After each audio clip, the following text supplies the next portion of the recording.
The U.S. Endeavour, Earth's first FTL-capable ship, sliced through the void of space, leaving behind the solar system humanity had called home for millennia. Captain Jonathan Reynolds sat at the command chair, eyes fixed on the vast unknown beyond the viewport. This was history in the making, the first human vessel to venture beyond Sol, beyond the quiet isolation that had sheltered their species for so long. Approaching designated coordinates, said Lieutenant Harris from the helm. Exiting FTL in 5, 4, 3. The ship slowed abruptly as space seemed to bend back into its natural form. A blue-green planet, vibrant and full of life, emerged before them.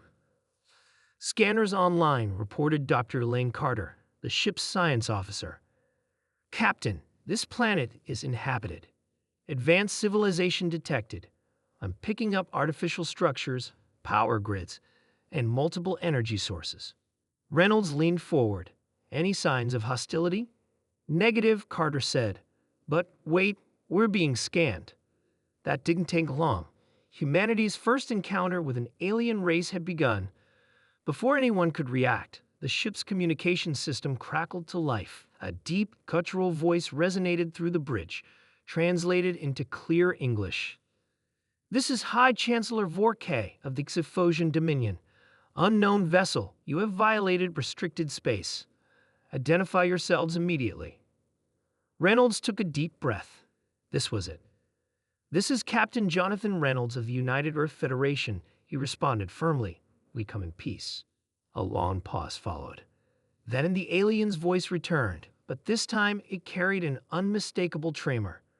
Humans. And just like that, the transmission cut off. The bridge fell silent. That was odd, Carter said cautiously. Reynolds exchanged a glance with his first officer, Commander Pottle. Not the reaction I expected, he admitted. They sounded afraid. Chapter 2. Fear in the Unknown. Across the galaxy, emergency alarms blared within the halls of the Galactic Council. Representatives of countless alien species gathered, their expressions grim. The humans had arrived. For thousands of years, the Council had maintained a delicate peace among the many spacefaring civilizations. Most species, when they achieved FTL travel, followed a predictable pattern: cautious expansion, diplomatic alliances, and careful engagement with the galactic community. But humans were different. No species in recorded history had evolved through so much war. No species had turned conflict into progress the way humanity had. Unlike the other intelligent races, humans had nearly destroyed themselves multiple times, yet survived. They had fought wars over land, resources, ideology, religion, and power. They had created weapons that could wipe out entire cities, then built even stronger weapons out of fear that their enemies might do the same. And yet, against all logic, they had thrived. Their resilience was unnatural. Their ability to adapt was terrifying.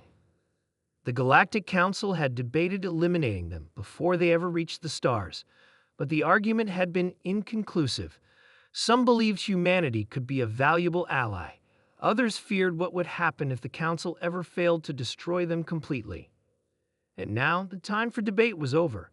Humanity had broken free of their home system. They had arrived, and the galaxy would never be the same. Chapter 3. The Meeting.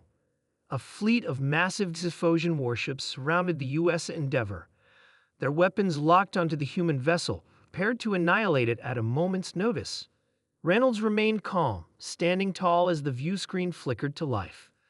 Before him stood High Chancellor Vorkay, a towering reptilian alien with dark scales and piercing yellow eyes. He had led planetary conquests, crushed rebellions, and commanded armies that made entire species kneel before him. And yet, right now, he looked uneasy. Captain Reynolds, Vorkay growled, your presence here is a mistake. Leave now, and we will spare your species. Reynolds raised an eyebrow. Spare us. Vorkay's jaw tightened. We know what you are. The galaxy knows. Humans do not conquer with words. You conquer with war. You do not seek peace. You enforce it through strength. Even among your own kind, you wage endless battles. You are a species born for conflict.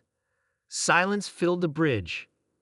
Reynolds glanced at his officers. Some looked amused, others concerned. Finally, Reynolds chuckled. "Chancellor, let me be clear. We are not here to conquer. But if you threaten us, if you push us, you will see exactly why every war we have fought has made us stronger. We are not peaceful, but we are not your enemy, unless you make us one." Vorkay's subordinates shifted uncomfortably. The truth was simple. Every species in the galaxy had limits. Every empire had a breaking point. Except humans. When humans lost, they adapted. When humans suffered, they endured. When humans were threatened, they came back stronger. No alien race could understand it. And that was what terrified them the most. Chapter 4: The Unstoppable Force. The Galactic Council observed the meeting from afar. Their worst fears were coming true. Humans were bold, unafraid, relentless. They had fought wars that should have wiped them out, yet here they stood, exploring the stars as if nothing had happened. The galaxy had always seen war. Empires had risen and fallen.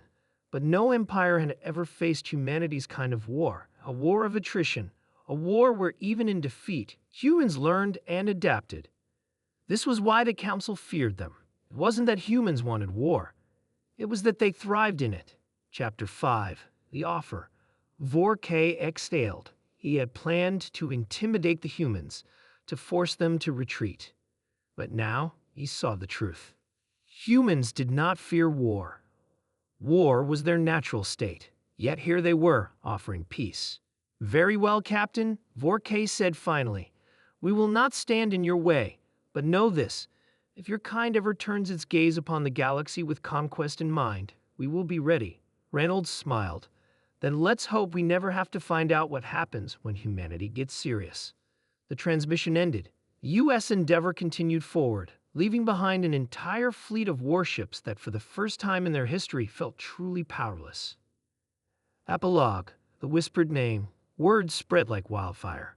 The newcomers had arrived. The species that had fought themselves for centuries. The species that turned destruction into progress. The species that never surrendered. And across the stars, a terrifying truth became clear. No empire could outlast them. No enemy could break them. Because when humans faced extinction, they didn't beg for mercy. They adapted, and they won.